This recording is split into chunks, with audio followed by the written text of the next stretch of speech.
तो गाइस अभी मेरे ब्लॉग के साथ जुड़ चुके हैं कृष्णा जी। कृष्णा जी आपका क्या कहना है?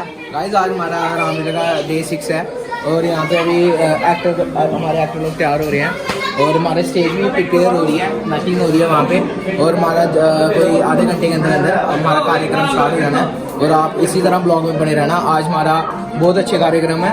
आज क्या बोलते हैं भरत मिलाप वगैरह सब कुछ है। शायद स्वरूपनगर का भी आज ही सीन होगा और जतिन जी भी आज अपना पार्ट करेंगे, उसमें आप वो भी देखना। और अभी हमारी जल्द से जल्द रामलीला स्टार्ट होने वाली है। ऐसे एक्टर लोग तैयार हो रहे हैं और कृपया करके आप ब्लॉग में बने रहें, आपको अच्छे से अच्छे क्वालिटी देंगे। Thank you.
जब अकेला रहे ये भी नहीं लेंगे।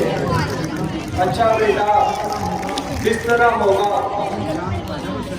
अपनी जान पर सुरक्ष रहेंगे, मगर उस पराई बेटी को क्या कहकर समझाएंगे? बेटी क्या बताऊं और क्या क्या सुनाऊं, ऐसा हृदय कहाँ से लाऊं, ये खुद ही बता देंगे। और सब हाथ चला माता जी क्या फरमान कर रही है और क्यों इस तरह आंसू बहा रही है? क्या दासी से कोई शिकायत है जो माता जी को हो रहा है? नहीं जी, उनको सर्वदा नजर है। तो फिर इस रंग का क्या है? व्यथा जाकर करती है वरना बात तो बिल्कुल साधारण है। यदि कुछ खाली ना हो तो मुझे भी बता दीजिए। प्रिय जी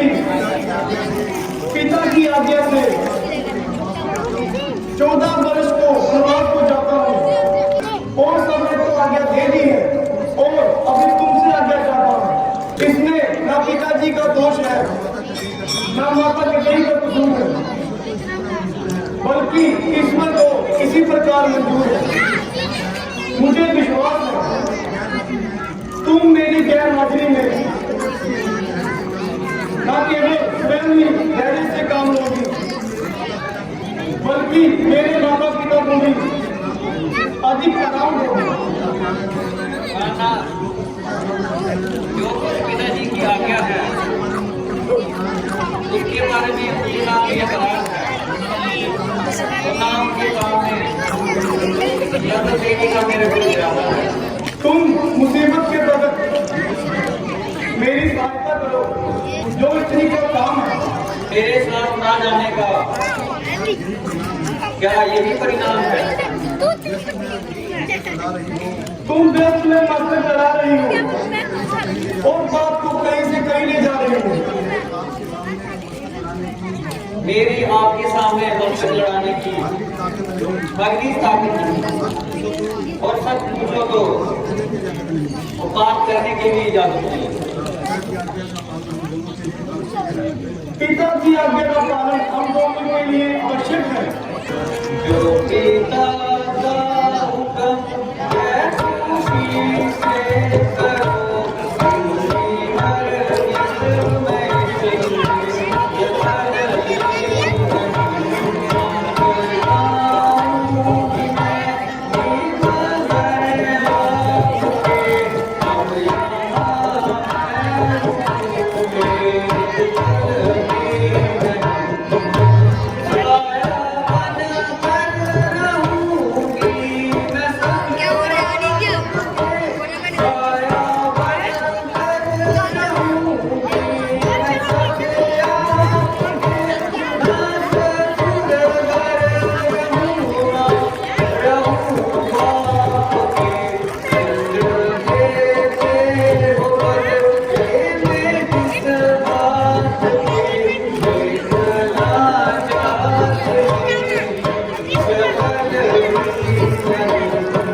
स्वामी जी, मुझे आपसे आग्रह स्वीकार है।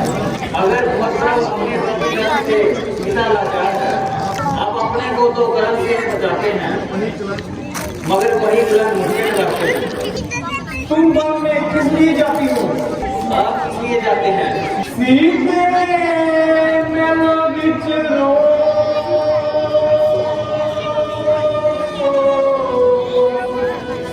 सीधे मेरा विचरो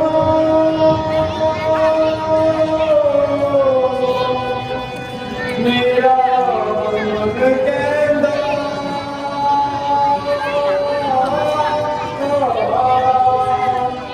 कि तुम जाके बना दे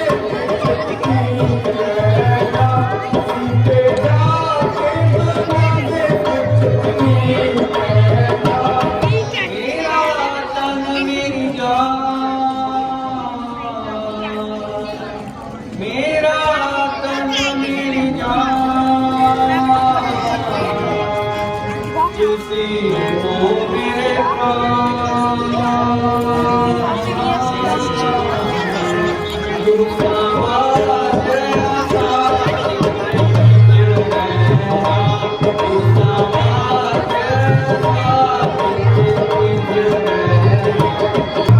मेरे पिता का फरमान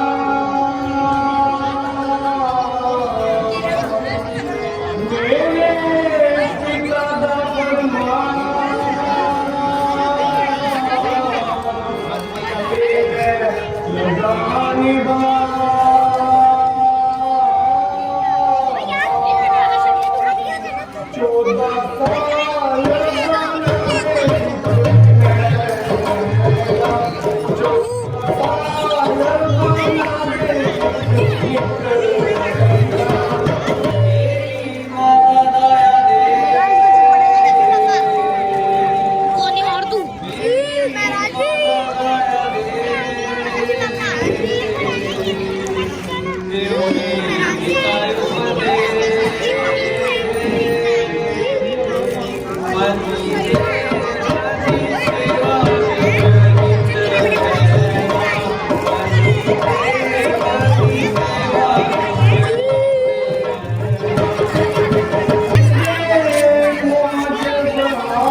जंगल के रास्ते में बहुत कांटे होंगे।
अच्छा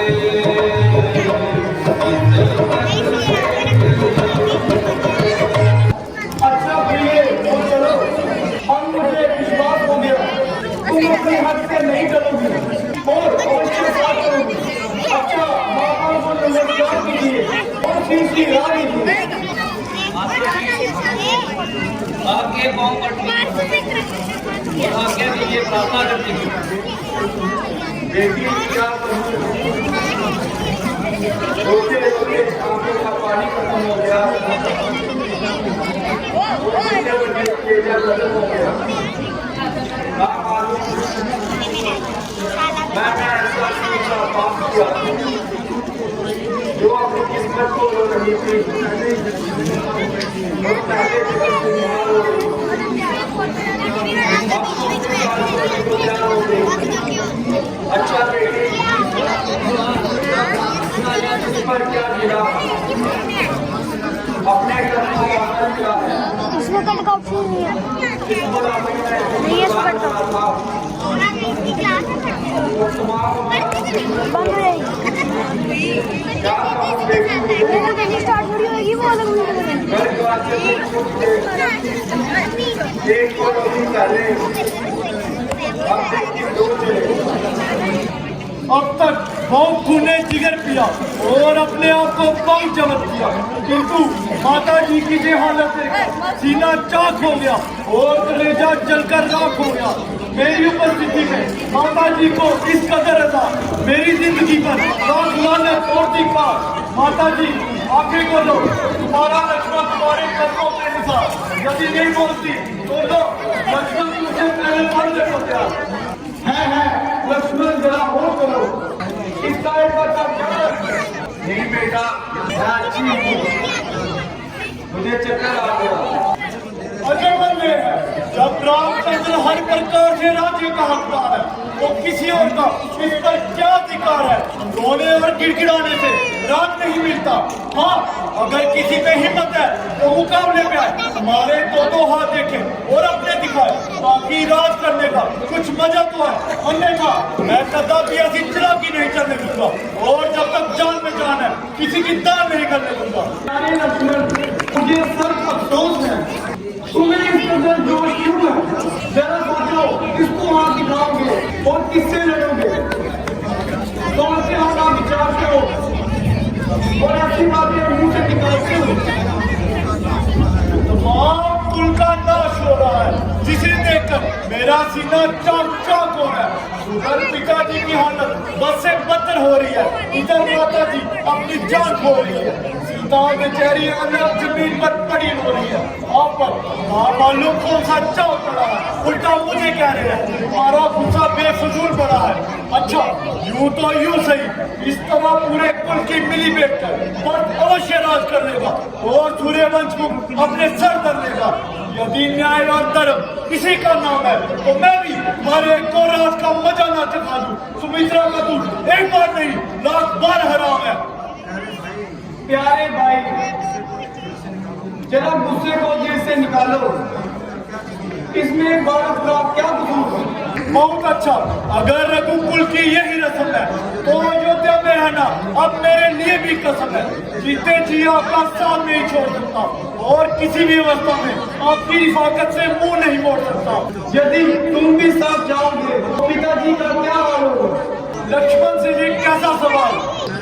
इस अवस्था में तुम्हारे जाने से सारा कुल बेकरार हो जाएगा। माता जी आपकी आज्ञा स्वीकार है, मगर अयोध्या में रहने से लक्ष्मण असमर्थ है। मैं किसी भी अवस्था में इस जगह नहीं रह सकता। शाबाश बेटा लक्ष्मण, तूने मेरे दुख की नाम रखी। उचित तो यही था, ये यही पर ठान जाते और राजकाज में अपना हाथ उठाते। ब्लू शर्ट में कितने नहीं है? अगर चलने का इरादा है तो आप देख करना बेकायदा। माता जी को नमस्कार करो और जल्दी से अपने रास्ते बढ़ो। मंत्री जी कहो मेरे हाथ के जोड़ों को बात लाए।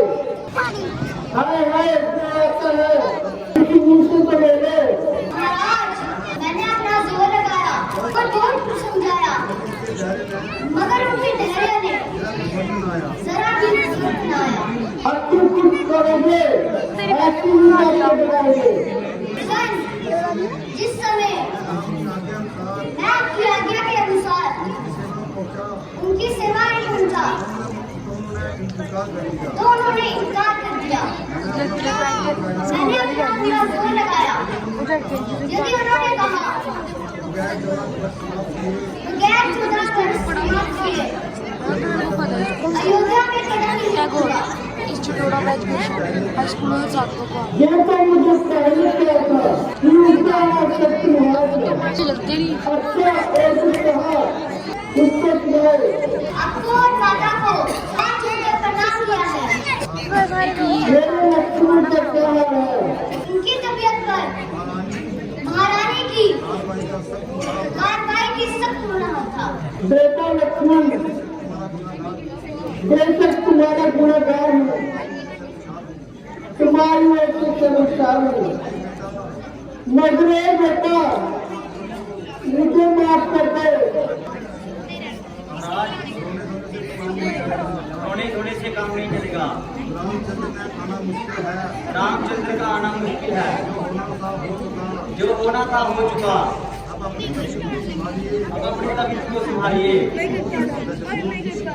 गुरु जी आपकी ये तो सही है,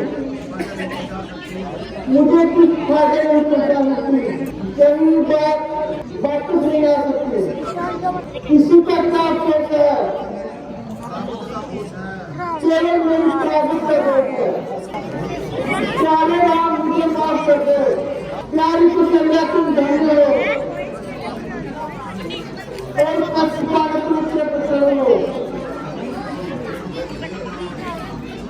हे राम, हे राम, हे राम। दादाजी आपको आपकी तबीयत महसूस है? हाँ शत्रुघ्न जी, तुम्हारा ख्याल बिल्कुल ठीक है। क्या कारण है? जरा हमें भी तो सुनाओ। कुछ कारण हो तो बताओ। महाराज, अयोध्या से एक दूत आया है और बड़ी कुशलता की खबर लाया है। कुशलता की भी खबर लाया है। हाँ, वैसे तो खैरियत है, मगर कहता है कि आपको जल्दी बुलाया है। तुम शीघ्र जाओ और उसे बुला लो। बताओ मत महाराज, क्या बोला? अरे सब कुशल तो है, क्या संदेशा लाया?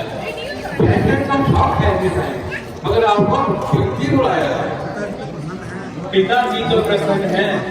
हाँ महाराज, मैं भी तो यही कह रहा हूँ कि सब कुछ है, सिर्फ आपको क्यों बुलाया? माता जी तो प्रसन्न हैं। हाँ माता जी फिर भी प्रसन्न है, सिर्फ आपको क्यों बुलाया? भाई लक्ष्मण और भाई राम को कुशल मंगल है। हाँ तो भी कहते हैं, मगर फिर आपको क्यों बुलाया है? अरे तुम आदमी है कि उद्बिला?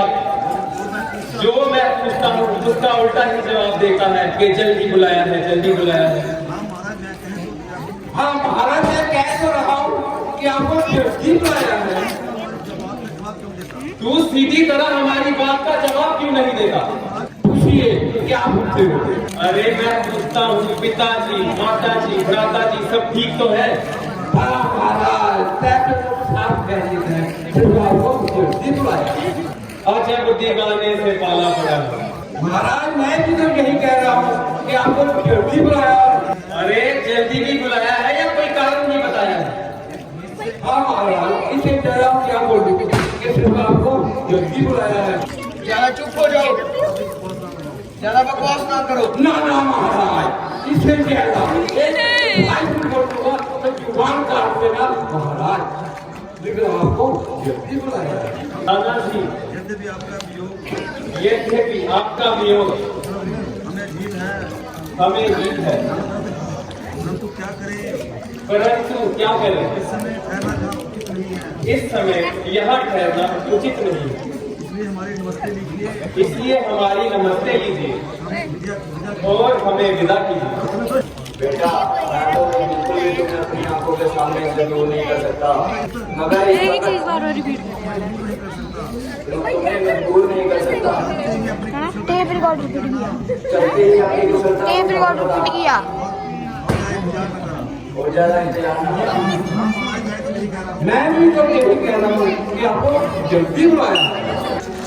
अयोध्या पे आए ये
ये अयोध्या की हालत इस तरह क्यों है?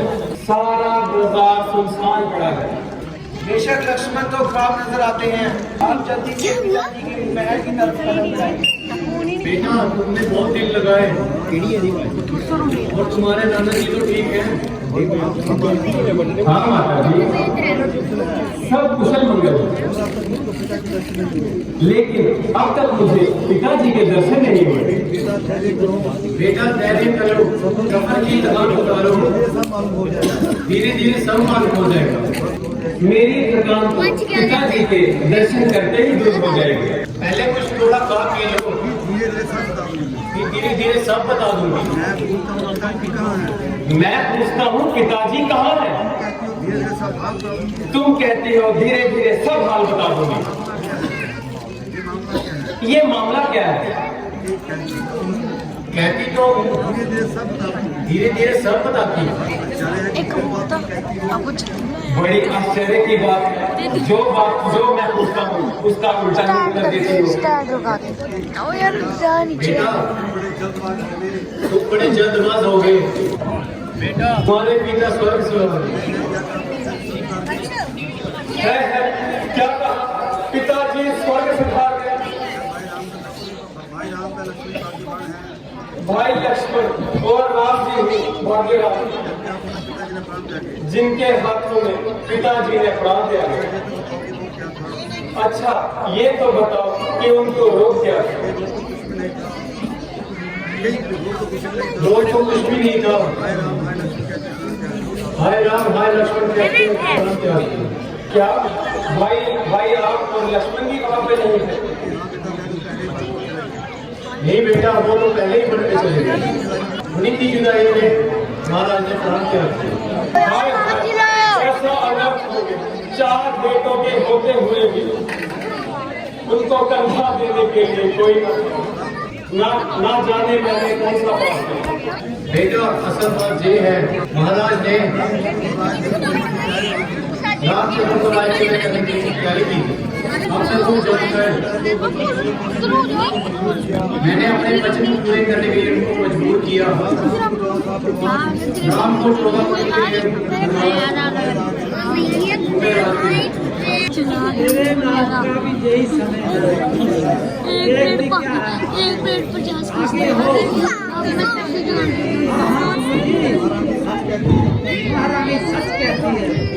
ओ नमक हराम जात, ये तेरी ही आग लगाई हुई है। ये तेरी ही आग लगाई हुई है। भाई जो कुछ हुआ हो गया। हमने जो अपने कर्मों को रोना था वो रो लिया। बस मेरे सामने से दूर हो जा।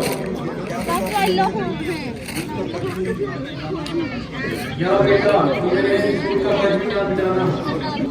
ओ गाय, मैं तुझे एक बार कह कि मुझे अपना बेटा कह के मत, लेकिन तू बार बार मेरी छाती जला रही और विष भरे बाण मेरे सीने पर चला रही। ओ मेरे पिताजी के प्राण धर्म की साक्षात भैया श्री रामचंद्र जी को बेवजह वनवास दिया। सीता जैसी पतिव्रता का सब कुछ नष्ट कर दिया। मेरे प्राणों से प्रिय भाई लक्ष्मण को जंगलों की खाक छलवाई, माता को छल और सुमित्रा सीनों को छली कर दिया। तमाम अयोध्या बर्बाद कर रघुवंश का दीपक गुल कर दिया। ओ पापी, इस कदर पाप करके भी तू मुझे अपना बेटा कह मुझे भी इन पाप कर्मों में शामिल करना चाहते। मुझ में तो इनमें से एक का भी फल भोगने का सामर्थ्य नहीं है। सोच कर भी रूह का हाय हाय। ओ जालिम, ये मेरा दिल पवित्र है, लेकिन इस दुनिया का हम कौन पकड़ सकता है। जिधर भी जाऊंगा लोग यही कहना चाहिए कि वो देखो आ गया ककई का बेटा। सारे ऋषिगण भी नाराज हो गए। मुझे तो बस माता कौशल्या की नाराजगी का। आए पिताजी, आपके मरते ही तमाम जमाना शत्रु हो गया। प्यारे भाई, तुम्हारे लिए तो रामचंद्र मैं हूँ, रामचंद्र जी नहीं तो मेरे लिए सही। तुम रोते क्यों? चलो भाई, उस बेचारी मुसीबत की मारी कौशल्या और माता सुमित्रा की खबर है। अरे ये कौन है? प्यारी बहन, पहचानो तो सही। मैं पकड़ लूँ। अरे जैसे उठा नहीं जाता। ये मैं पकड़ लेती हूँ। जरा आके तो खोलो। अच्छा ये चार्ज दिया आंखें होती तो क्या था? मेरे को दे। आंखों का ही रोना है, ये मेरे को देखने के जय लिए तू मत पकड़ को जिसकी मां वो तो सारे चल दिए, उसकी वाट बजी। खाली बोल रह गई, आंखों से तारे चल दिए। ए भाई तू ही बता। माता जी, आपका महापापी नीच अधर्मी बेटा भरत। हाँ माता जी। अच्छा मेरे लाल, स्टैंड खोल। चरणजीत रहो।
फरमा रही है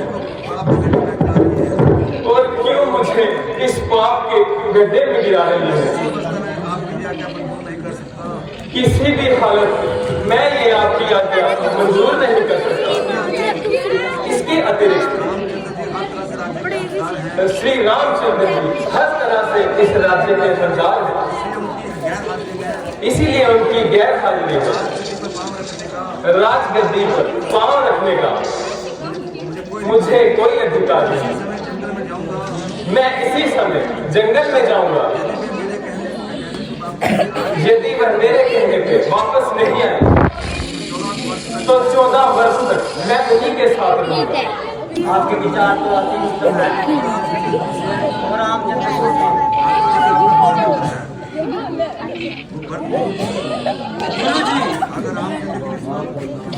अगर रामचंद्र जी इस वक्त आपका ऐसा विश्वास है तो समझ लीजिए तो भरत को भी 14 साल का वनवास है। बहुत अच्छा। अगर तुम्हारा यही इरादा है हम भी साथ जाएंगे और नहीं तो एक दफा उनका मुखड़ा देख लेंगे।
प्रिय जी मुझे अति शोध है। तुम हर समय ठंडी आहें भरती रहती हो। नहीं स्वामी जी, मुझे कष्ट एक मात्र भी नहीं। केवल माता जी की वृद्धावस्था का ख्याल आ गया। आखिर जंगल के जानवर क्यों इस प्रकार बेखा रहे हैं? भाई साहब होशियार हो जाइए। सूर्यवंशी झंडा बाजू में लहरा रहा है और भरत बहुत सी सेना लिए इधर को आ रहा है। यदि भरत है तो तुम्हें किस बात का डर है? मालूम होता है अभी तक उसकी तबीयत में कोई शक है। भरत से मुझे कभी भी ऐसी उम्मीद नहीं। अजी महाराज, उसकी जात से मुझे कुछ भी फिक्र नहीं है। मुझे दृढ़ निश्चय है कि भरत ऐसा गिरा हुआ काम कभी नहीं कर सकता। तो इतनी सेना क्या जट मारने के लिए लाया है? खैर कोई बात नहीं, आने दो। आपकी अगर पुनर अवश्य कुछ न कुछ गुण खिलाएगी और ना मालूम किन किन कष्टों का सामना कराएगी। लक्ष्मण जरा सब्र करो और अपनी तबीयत को जब्त करो। बस भाई साहब, बहुत सब्र किया और बहुत है अपनी तबीयत पर जब्त किया। वो देखो मैं अकेला ही भागा बुला आ रहा है।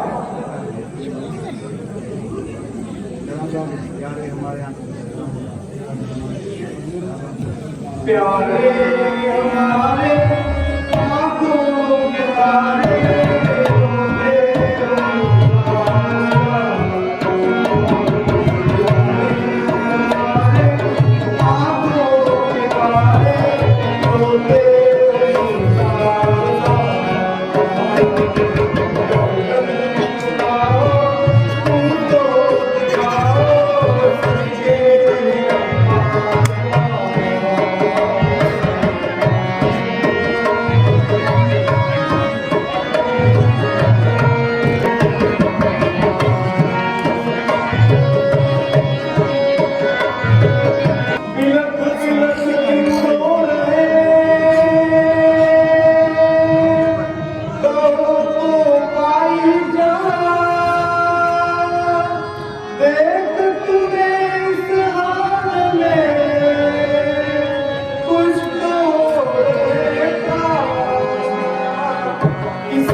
अभी मैं नीचे दिलाता हूँ।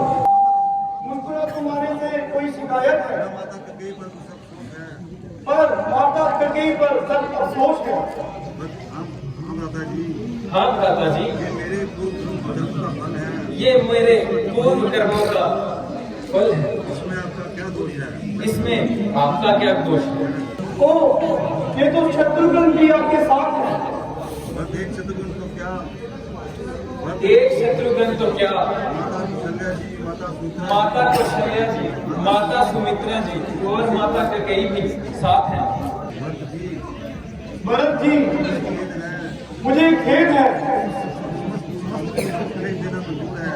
पर समस्त कुल को क्लेश कहना बेमंजूर है।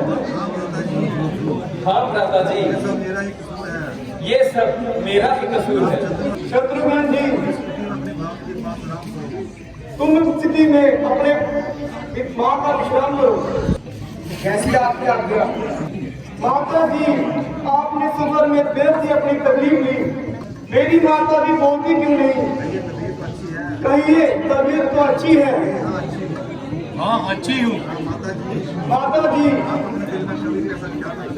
आप अपने दिल में कभी भी ऐसा ख्याल न रखें। ओहो, कैसी गरीब है, बेचारी के मुंह में जुबान ही नहीं। बेटा तुम धन्य हो, तुम्हारा 4 सा मुखड़ा देखा। शोक भी मेरे अंतिम समय में। हाय हाय, कैसा शोक हुआ और ये कैसा प्रलोभ हुआ। तुम बल को बधारे और उधर मैं स्वर्ग पधारे। क्या बदल जी वहाँ नहीं आए थे? मैं तो बाद में आए थे।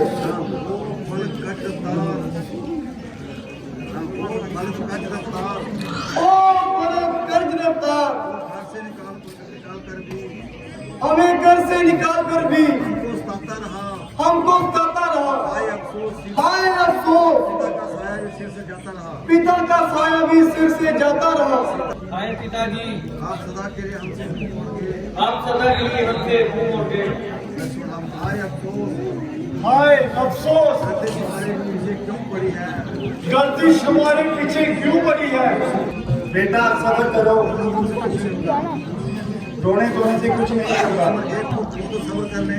एक दुख हो तो सब्र कर ले, दुखियों का भी तो ठिकाना नहीं, दुखियों का भी तो कोई ठिकाना नहीं, ना इसके सिवाय अब चारा भी क्या है। इसके सिवा चारा भी क्या है। बेटा, जो बात एकदम होनी है, जो बात एक दिन होनी है, उसका अफसोस करना फिजूल है। उसका अफसोस करना फिजूल है। भरत जी, भरत जी, आप अपने मानसिक अभिप्राय को ध्यान दीजिए। आप अपने आप को भ्राता जी, जो कुछ प्रार्थना करनी थी मैं कर चुका। मुझे क्यों मारते हो? तुम अधिक मुझे क्यों मारते हो? पिताजी के बाद पिताजी के बाद पालन पोषण करना, यही हमदर्दी का दम भरना है। यही हमदर्दी का दम भरना है। इसलिए आप मेरी गुस्ताखी को नजरअंदाज पाएंगे, आप मेरी गुस्ताखी को नजरअंदाज कर पाएंगे जब अपने कदम से और अपने कदम अयोध्या की तरफ बढ़ाएंगे। प्यारे भरत, प्यारे भरत, मेरे साथ है, तुम्हारा प्रेम जो मेरे साथ है, तुम्हारा प्रेम जो मेरे साथ है मैं बहुत जानता हूँ, और तुम्हारी दिली ख्वाहिश भी जानता हूँ, मगर क्या करूँ, अब पकड़ना शास्त्रों की आज्ञा के अनुसार भी नहीं जा सकता। छोड़ो। इसलिए 14 वर्ष के लिए वनवास में आया है। अगर ऐसा ना करूं तो मेरी आत्मा को कष्ट होगा। बहुत अच्छा। अगर आपका यही धर्म है तो भरत से इससे बढ़कर कोई धर्म नहीं है। मेरे प्यारे भरत, परमेश्वर की कृपा से मारा दादा बिल्कुल बीमार है। अच्छा, माता कौशल्या जो हुक्म दे हमें मंजूर है। हाँ, मुझे उनके हुक्म का तब इनकार है। माता जी, अब आप हमारा इंसाफ कर दें। अरे मेरे बेटों, मेरी खुशी इसी में है, तुम दोनों अपने अपने धर्म का पालन करो। बस ये फैसला बहुत मकबूल है। माता जी का हुक्म कबूल है। माता जी का हुक्म कबूल है। भाई ये तुम्हारी भूल है, भाई ये तुम्हारी भूल है, कि माता जी का फैसला तो मेरे अनुकूल है। बल्कि माता जी का फैसला तो मेरे अनुकूल है, पिताजी की आज्ञा का पालन करना क्योंकि पिताजी की आज्ञा का पालन करना उनका पहला असूल है। मेरा पहला असूल है। भ्राता जी, माता जी, पूरे शब्द में फरमा दीजिए, आप साफ शब्दों में फरमा दीजिए इस झगड़े को निपटा दीजिए। और इस झगड़े को निपटा दीजिए। मेरा बेटा, तुम दोनों कौशल्या की आंखें हो, तुम दोनों कौशल्या की आंखें हो। अच्छा था तुम आपस में फैसला कर लेते, अच्छा था तुम आपस में फैसला कर लेते, तो अगर मेरे से मुंह से कहलाते हो किंतु अगर मेरे मुंह से कहलाते हो 14 साल के लिए तो 14 साल के लिए भरत अयोध्या में निवास भरत अयोध्या में निवास करें, करे वनवास करें। और रामचंद्र बनवास करे। धर्म के मुकाबले कौशल्या झूठ न बोलेगी, कौशल्या झूठ न बोलेगी, और गैर अपनी जान को व्यर्थ न डोलेगी। भाई मेरा मुंह काला हो गया। हाँ, क्या करूं? भरत को हर जगह से मजबूर किया जा रहा है और आपके चरणों से दूर किया जा रहा है। बहुत अच्छा। आप बस इतनी कृपा कीजिए कि अपनी खड़ोएं मुझे दे दीजिए, मैं इनको अपने साथ ले जाऊंगा और इसी से तख्त अयोध्या को सजाऊंगा। लेकिन बस इस बात का ध्यान रहे,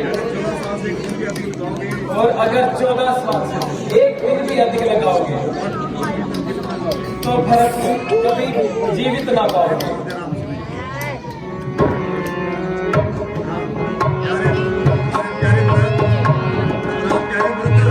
प्यारे भरत, तुम्हारा कहना स्वीकार करता हूँ और इस बात का इकरार करता हूँ।